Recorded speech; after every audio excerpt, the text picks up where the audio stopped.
তীব্র গরমে হাঁসফাঁস অবস্থা মানুষের, বিপর্যস্ত হয়ে পড়েছে জনজীবন। দেশজুড়ে চলমান এই তাপপ্রবাহের মধ্যেই কিছুটা স্বস্তির বার্তা দিয়েছে বাংলাদেশ ওয়েদার অবজারভেশন টিম।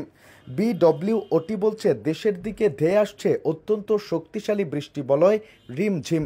এটি পূর্ণাঙ্গ ও মৌসুমি বৃষ্টিবলয়, যার প্রভাব সবচেয়ে বেশি পড়বে সিলেট ও চট্টগ্রামে।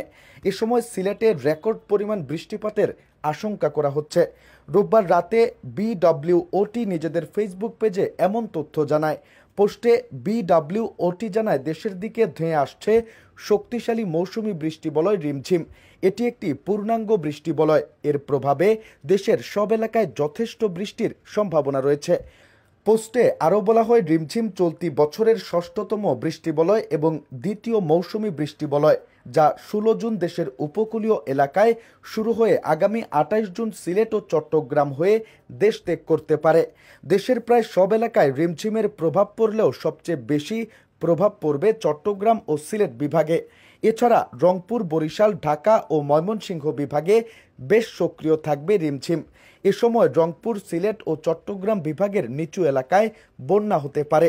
কালবৈশাখীর আশঙ্কা না থাকলেও কমবেশ বজ্রপাত হতে পারে। পাশাপাশি বড় কোনো ঝড়ের সম্ভাবনা না থাকলেও উপকূলীয় এলাকায় দমকা হাওয়া বয়ে যেতে পারে।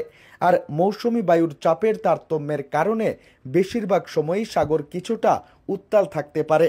মঙ্গলবার থেকে 21 জুন এবং 23 থেকে 26 জুন পর্যন্ত সবচেয়ে বেশি সক্রিয় থাকবে বৃষ্টিবলয়টি, অর্থাৎ এই সময় সবচেয়ে বেশি বৃষ্টি হওয়ার সম্ভাবনা রয়েছে। সংস্থাটি আরও জানায়, বৃষ্টিবলয়ের এই সময় সিলেট বিভাগে 300 থেকে 450 মিলিমিটার বৃষ্টি হতে পারে।